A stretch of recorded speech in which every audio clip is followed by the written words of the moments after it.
Hello everyone, I am Santosh KB, Assistant Professor of Economics.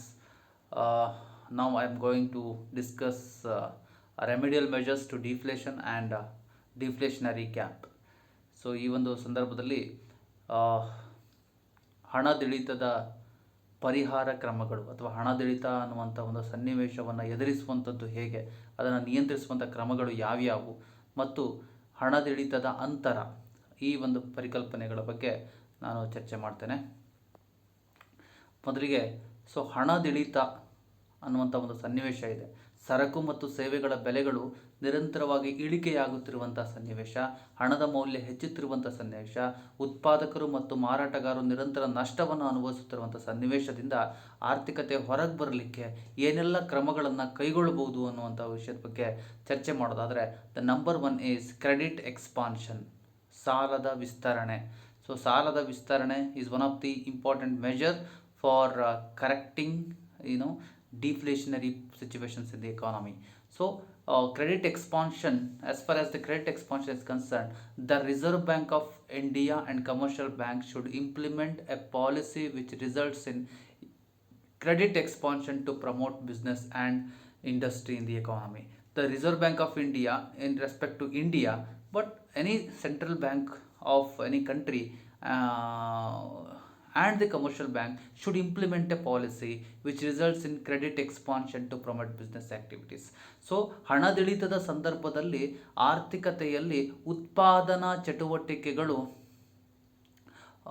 ಇನ್ನೂ ಹೆಚ್ಚಿಗೆ ವಿಸ್ತರಿಸಲಿಕ್ಕೆ ಅಥವಾ ಉತ್ಪಾದಕರು ಅನುಭವಿಸುತ್ತಿರುವಂತಹ ನಷ್ಟವನ್ನು ಹೋಗಲಾಡಿಸಲಿಕ್ಕೆ ಬಡ್ಡಿ ದರಗಳನ್ನು ಕಡಿಮೆ ಮಾಡುವಂತಹ ನೀತಿಗಳು ಮತ್ತು ಹೆಚ್ಚು ಹೆಚ್ಚು ಉತ್ಪಾದಕರಿಗೆ ಅನುಕೂಲವಾಗುವಂತಹ ಹಣಕಾಸಿನ ನೀತಿಯನ್ನು ಕೈಗೊಳ್ಳುವುದರ ಮೂಲಕ ಉತ್ಪಾದಕರಿಗೆ ಉಂಟಾಗುವಂಥ ನಷ್ಟವನ್ನು ಹೋಗಲಾಡಿಸ್ಬೋದು. Bank credit should be made easily available to the public and business concerns. So ವಿಶೇಷವಾಗಿ ಹಣದಿಳಿತದ ಸನ್ನಿವೇಶದಲ್ಲಿ ಆರ್ಥಿಕತೆಯಲ್ಲಿ ಹಣದ ಹರಿವು ತುಂಬ ಕಡಿಮೆ ಇರ್ತದೆ. ಆರ್ಥಿಕತೆಯಲ್ಲಿ ಹಣದ ಹರಿವು ಕಡಿಮೆ ಇರೋದರಿಂದ ಗ್ರಾಹಕರು ಅನುಭೋಗಿ ಸಾಲಗಳು ಮತ್ತು ವಿವಿಧ ಸಾಲ ಸೌಲಭ್ಯಗಳು ಸುಲಭವಾಗಿ ಸಿಗೋದಿಲ್ಲ.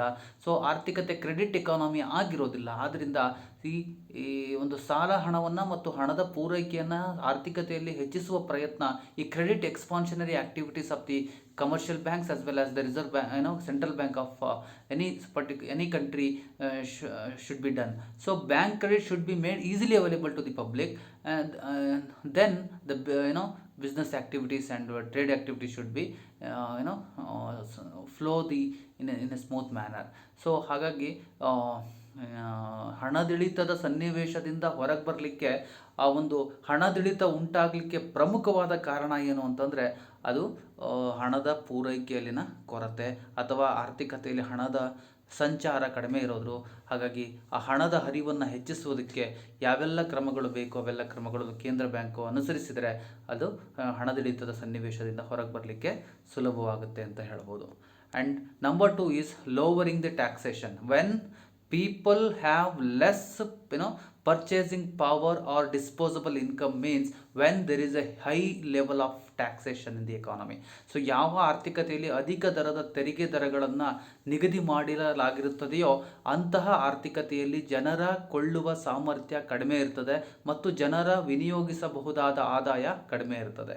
So government should change the taxation policy in such A way that the burden of various taxes levied on commodities and services will become lowered. So government should change taxation policy when deflation happens in the economy. So ಯಾವಾಗ ಆರ್ಥಿಕತೆಯಲ್ಲಿ ಹಣದಿಳಿತದ ಸನ್ನಿವೇಶ ಇರ್ತದೆ ಆ ಸಂದರ್ಭದಲ್ಲಿ ಸರ್ಕಾರಗಳು ಈ taxation ಪಾಲಿಸಿಯನ್ನು ಬದಲಾಯಿಸಬೇಕಾಗ್ತದೆ. So they should try to reduce the burden of taxation on the people. Okay, so ಸರಕು ಸೇವೆಗಳ ಮೇಲೆ ಮತ್ತು ಆದಾಯದ ಮೇಲೆ ಸರ್ಕಾರಗಳು ವಿಧಿಸುವಂತಹ ತೆರಿಗೆಯ ದರಗಳನ್ನು ಕಡಿಮೆ ಮಾಡಬೇಕಾಗುತ್ತದೆ. This will lead to tremendous increase in the purchasing power of the people. ಯಾವಾಗ ಸರ್ಕಾರಗಳು ನೇರ ತೆರಿಗೆಯನ್ನು ಮತ್ತು ಪರೋಕ್ಷ ತೆರಿಗೆ ದರಗಳನ್ನು ಕಡಿಮೆ ಮಾಡ್ತದೆ ಆ ಸಂದರ್ಭದಲ್ಲಿ ಆ ರಾಷ್ಟ್ರದ ಜನರ ಕೊಳ್ಳುವ ಶಕ್ತಿ ಹೆಚ್ಚಾಗ್ತದೆ. ಜನರ ಕೊಳ್ಳುವ ಶಕ್ತಿ ಹೆಚ್ಚಾದಾಗ ಅವರು ಹೆಚ್ಚು ಹೆಚ್ಚು ಸರಕುಗಳಿಗೆ ಬೇಡಿಕೆಯನ್ನು ಸಲ್ಲಿಸಲಿಕ್ಕೆ ಪ್ರಾರಂಭ ಆಗ್ತಾರೆ. ಸಮಗ್ರ ಬೇಡಿಕೆಯಲ್ಲಿನ ಕೊರತೆ ಏನಿರ್ತದೆ ಹಣದಿಳಿತ ಸನ್ನಿವೇಶದಲ್ಲಿ ಆ ಸಮಗ್ರ ಬೇಡಿಕೆಯಲ್ಲಿನ ಚೇತರಿಕೆ ಕಾಣಲಿಕ್ಕೆ ಪ್ರಾರಂಭ ಆಗುತ್ತೆ. ಹಾಗಾಗಿ so the lowering the taxation rate whether it may be direct tax or indirect tax. So this is a very important measure to come out from the situation of deflation in the economy. And next one is repayment of public debt. So repayment of public debt is one of the important measure to control deflation.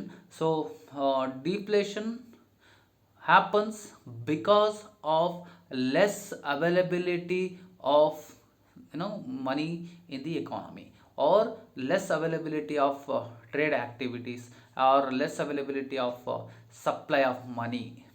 So ಯಾಕೆ ಹಣದುಳಿತ ಉಂಟಾಗುತ್ತೆ ಆರ್ಥಿಕತೆಯಲ್ಲಿ ಅಂತಂದರೆ, ಅಲ್ಲಿ ಆರ್ಥಿಕತೆಯಲ್ಲಿ ಇರುವಂತಹ ಹಣದ ಕೊರತೆ ಅಥವಾ ಹಣದ ಪೂರೈಕೆಯಲ್ಲಿನ ಕೊರತೆ. ಈ ಹಣದ ಪೂರೈಕೆಯಲ್ಲಿನ ಹೆಚ್ಚಳ ಮಾಡುವಂತಹ ಪ್ರಯತ್ನವನ್ನು ಸರ್ಕಾರಗಳು ಮಾಡಬೇಕು. Government can increase the money supply in the economy by the way of repaying the old public debt during the times of deflation. ಯಾವಾಗ ಹಣದುಳಿತ ಆರ್ಥಿಕತೆಯಲ್ಲಿ ಸಂಭವಿಸ್ತಾ ಇರ್ತದೆ, ಆ ಸಂದರ್ಭದಲ್ಲಿ ಹಣದ ಕೊರತೆ ಆರ್ಥಿಕತೆಯಲ್ಲಿ ಇರ್ತದೆ. ಆ ಹಣದ ಕೊರತೆಯನ್ನು ತುಂಬಲಿಕ್ಕೆ ಸಮಗ್ರ ಬೇಡಿಕೆಯನ್ನು ಹೆಚ್ಚಿಸುವಂತಹ ಪ್ರಯತ್ನವನ್ನು ಸರ್ಕಾರ ಮಾಡಬೇಕಾಗ್ತದೆ. ಅಂತಹ ಸಂದರ್ಭದಲ್ಲಿ ಸರ್ಕಾರ ಸಾರ್ವಜನಿಕ ಮೂಲಗಳಿಂದ, ಬೇರೆ ಬೇರೆ ಮೂಲಗಳಿಂದ ಪಡೆದಂತಹ ಸಾಲಗಳನ್ನು ಮರುಪಾವತಿ ಮಾಡುವಂಥ ಪ್ರಯತ್ನ ಮಾಡಬೇಕಾಗ್ತದೆ. ಸರ್ಕಾರಗಳು ಸಾಲವನ್ನು ಸಾರ್ವಜನಿಕರಿಗೆ ಮರುಪಾವತಿ ಮಾಡಿದಂಥ ಸಂದರ್ಭದಲ್ಲಿ ಸಾಲದ ಹಣ ಆರ್ಥಿಕತೆಗೆ ಹರಿವಾಗ್ತದೆ. ಆವಾಗ ಸಮಗ್ರ ಬೇಡಿಕೆ ಹೆಚ್ಚಳ ಆಗಲಿಕ್ಕೆ ಪ್ರಾರಂಭ ಆಗ್ತದೆ. So this would result in increase in the amount of currency in the economy which helps to eradicate the deflation ಅಂತ. ಸೊ ಈ ಒಂದು ಸಾಲದ ಸರ್ಕಾರಗಳು ಸಾರ್ವಜನಿಕರಿಂದ ಪಡೆದ ಸಾಲವನ್ನು ಮರುಪಾವತಿ ಮಾಡುವುದರಿಂದ so the amount of money available in the economy will increase. So ಅವಾಗ ಆರ್ಥಿಕತೆಯಲ್ಲಿ ಲಭ್ಯವಿರಬಹುದಾದ ಹಣದ ಪ್ರಮಾಣದಲ್ಲಿ ಹೆಚ್ಚಳ ಉಂಟಾಗ್ತದೆ. So this will results in increase in the aggregate demand and decrease in the rate of deflation.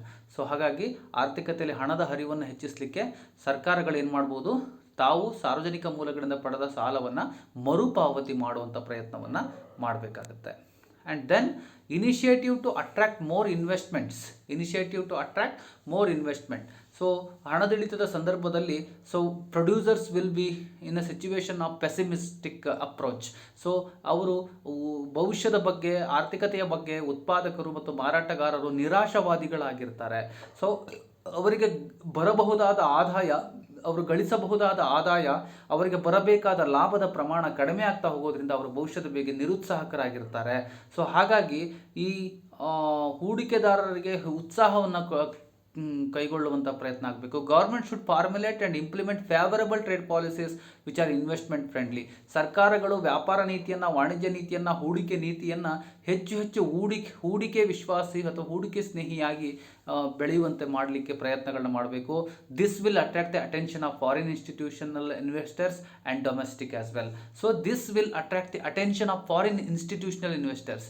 So ನಮಗೆ ಯಾವ ರಾಷ್ಟ್ರ ಹಿಂದುಳಿದ ರಾಷ್ಟ್ರ ಆಗಿರ್ತದೆ, ಅಥವಾ ಆರ್ಥಿಕವಾಗಿ ಹಿಂದುಳಿದ ರಾಷ್ಟ್ರ ಆಗಿರ್ತದೆ, ಅಥವಾ ಅಭಿವೃದ್ಧಿಯಿಂದ ಹಿಂದುಳಿದ ರಾಷ್ಟ್ರ ಆಗಿರ್ತದೆ, ಅಥವಾ ಮುಂದುವರಿಯುತ್ತಿರುವಂಥ ರಾಷ್ಟ್ರ ಆಗಿರ್ತದೆ, so that particular country is suffering from the lack of adequate fund or capital to undertake the development activities. So they need to depend upon the foreign investors, foreign institutional investors. So when government formulate the policy in such a way that it will be favorable for trade policies and investment friendly policies, so then that will attract the foreign investors to invest as well as the domestic investors to invest more and more. So ಹಾಗಾಗಿ ಸರ್ಕಾರಗಳು ಹೂಡಿಕೆಯನ್ನು ಹೆಚ್ಚಿಸಿ ಹೆಚ್ಚು ಉದ್ಯೋಗವನ್ನು ಸೃಷ್ಟಿಸುವಂತಹ ನೀತಿ ನಿರೂಪಣೆಗಳನ್ನು ಹೆಚ್ಚಾಗಿ ಮಾಡಿದಾಗ ವಿದೇಶಗಳಿಂದ ಬರುವ ಹೂಡಿಕೆಯೂ ಹೆಚ್ಚುತ್ತದೆ, ಮತ್ತು ದೇಶದ ಒಳಗಡೆ ಕೂಡ ಹೂಡಿಕೆ ಮಾಡುವವರ ಪ್ರಮಾಣ ಕೂಡ ಏನಾಗುತ್ತೆ, ಹೆಚ್ಚಳ ಉಂಟಾಗುತ್ತೆ. ಇದರಿಂದ ಆರ್ಥಿಕತೆಯಲ್ಲಿ ಹೆಚ್ಚು ಚೇತರಿಕೆ ದಾಖಲಾಗುತ್ತೆ ಅಂತ. And monetary policy. So monetary policy place a very crucial role in eradicating the deflation in the economy or the downward trending of all output, employment and all other economic activities. So central monetary authority should frame and implement monetary policies in such a way that the policies should induce demand and reduce the rate of unemployment. So who has the power to undertake the monetary policy means the central monetary authority or central bank has that power. So central monetary authority should frame and implement monetary policies.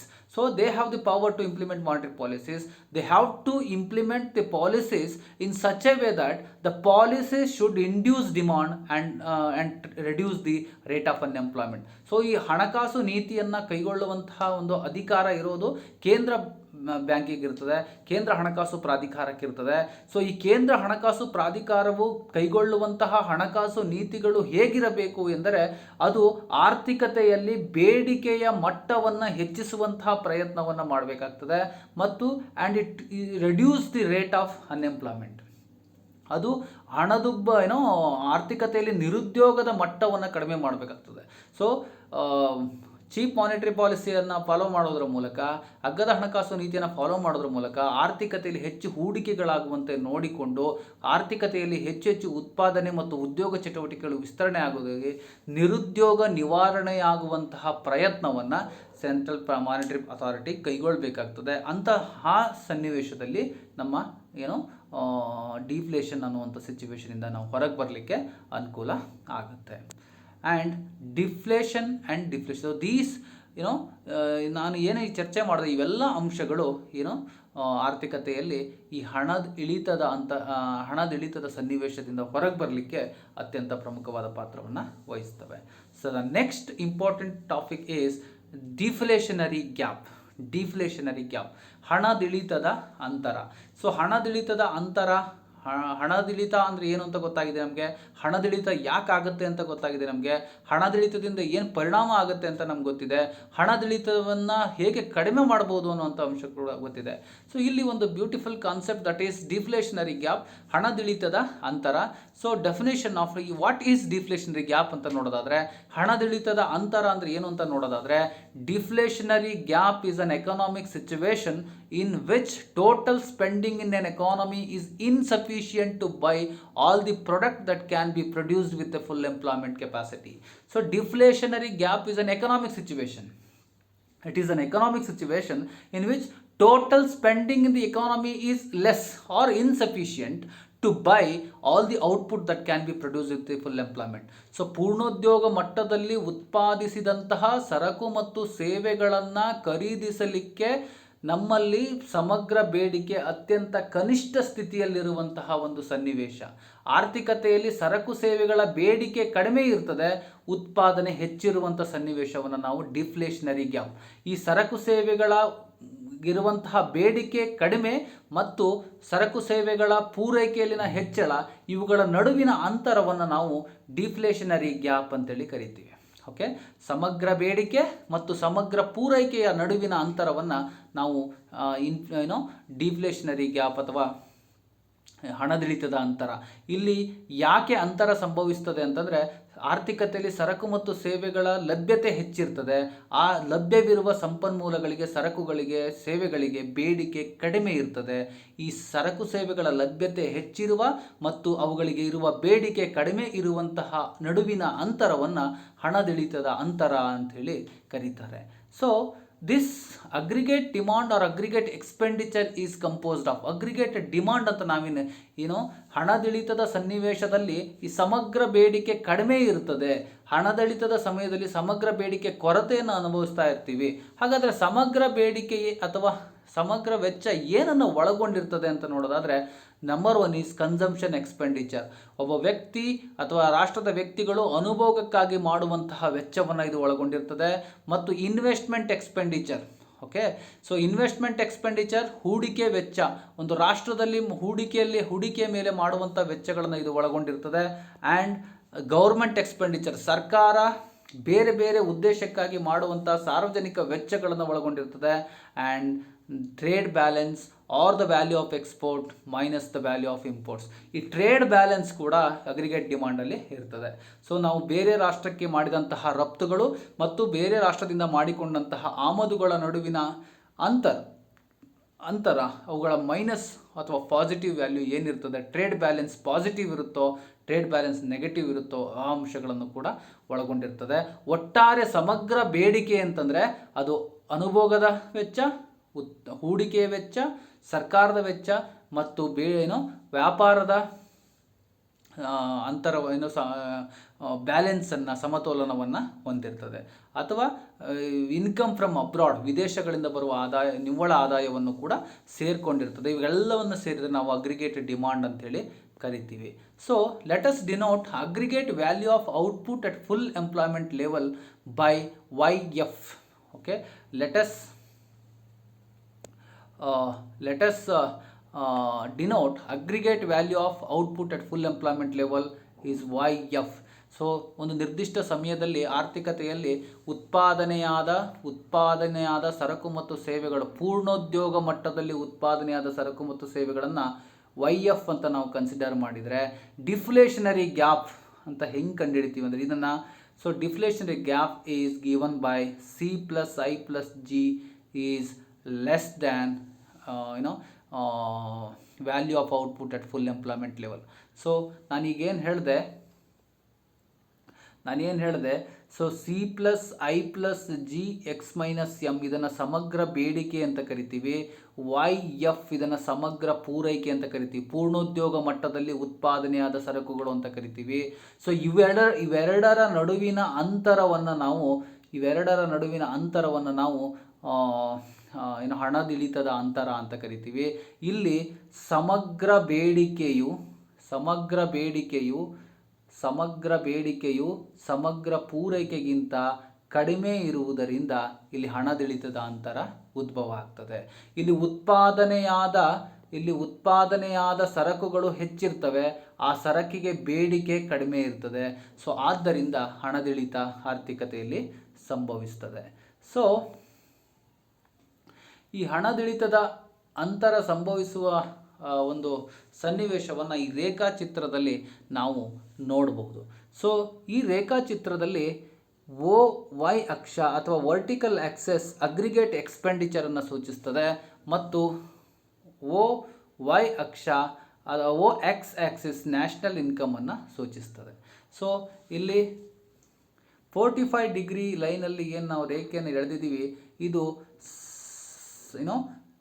ಸಮಗ್ರ ವೆಚ್ಚ ಮತ್ತು ರಾಷ್ಟ್ರೀಯ ಉತ್ಪನ್ನದ ಸಮತೋಲನವನ್ನು ಸೂಚಿಸ್ತದೆ.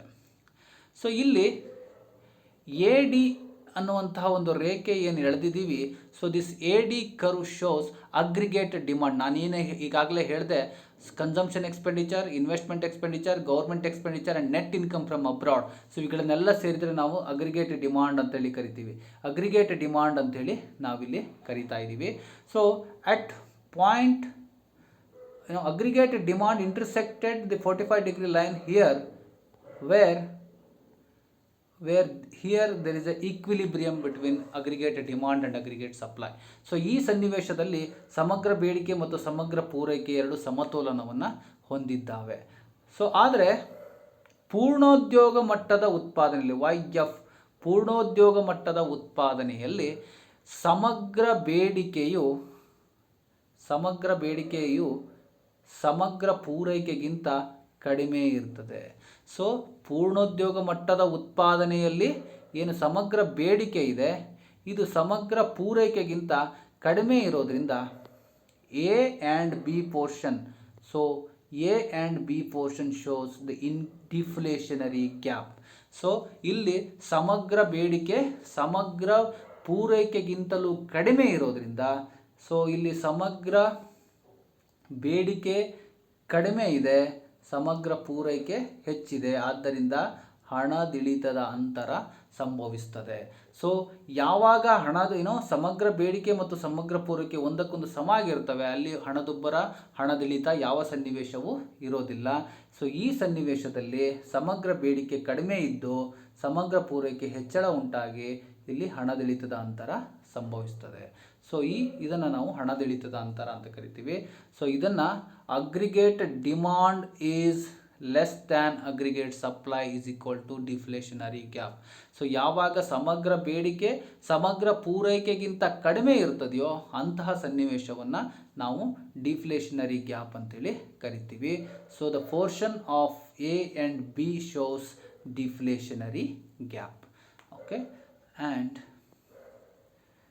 So causes of deflationary gap. So why this deflationary gap happens? So causes of deflationary gap. Why this deflationary gap happens in the economy? Fall in aggregate demand. So purely why this deflationary gap happens? Because the fall in the deflationary fall in the aggregate demand. ನಾನು ಹೇಳಿದೆ so ಯಾಕೆ ಸಮಗ್ರ ಬೇಡಿಕೆ ಕಡಿಮೆ ಆಗುತ್ತೆ ಅನ್ನೋ ಅಂಶ ಬಗ್ಗೆ ನಾನು ಚರ್ಚೆ ಮಾಡೋದಾದರೆ the number one is fall in exports, global recession. ಯಾವಾಗ ನಾವು ರಫ್ತುಗಳನ್ನು ಬೇರೆ ರಾಷ್ಟ್ರಗಳಿಗೆ ಕಡಿಮೆ ಮಾಡ್ತೀವಿ ಆವಾಗ ಬೇರೆ ವಿದೇಶಗಳಿಂದ ಗಳಿಸಬಹುದಾದ ನಿವ್ವಳ ಆದಾಯ ಏನಾಗುತ್ತೆ, ನಮ್ಮದು ಕಡಿಮೆ ಆಗುತ್ತೆ. So that shows the X minus, that shows ಯಾವಾಗ ನಾವು ವಿದೇಶಗಳಿಂದ ಗಳಿಸಬಹುದಾದ ಆದಾಯ ಕಡಿಮೆ ಆಗ್ತದೆ, X minus M will be negative. So this will be having the adverse in the aggregate demand. So number one. And number two is fall in investment due to banking collapse and credit crunch. So credit crunch ಇರೋದ್ರಿಂದ, tight monetary policy ಇರೋದ್ರಿಂದ, banking system collapse ಆಗೋದ್ರಿಂದ ನಮ್ಮ ಹೂಡಿಕೆಗಳು ಕಡಿಮೆ ಆಗ್ತವೆ. ಇದರಿಂದ ಸಮಗ್ರ ಬೇಡಿಕೆ ಏನಾಗುತ್ತೆ, ಕಡಿಮೆ ಆಗುತ್ತೆ. And fall in consumer spending. Okay, so ಅನುಭೋಗ, ಹಣದಳಿತದ ಸಮಯದಲ್ಲಿ ಅನುಭೋಗ ಖಂಡಿತವಾಗಿ ಕಡಿಮೆ ಆಗ್ತಾ ಹೋಗುತ್ತೆ. ಯಾಕೆಂದರೆ higher interest rates and falling wages. So ಹೆಚ್ಚಿನ ಬಡ್ಡಿ ದರಗಳು ಮತ್ತು ಕಡಿಮೆ ಕೂಲಿ ದರಗಳು ಅಥವಾ ಕೂಲಿ ದರಗಳು ಇಳಿಕೆ ಅಥವಾ ನಿರುದ್ಯೋಗದ ಮಟ್ಟ ಹೆಚ್ಚಾಗಿರ್ತದೆ.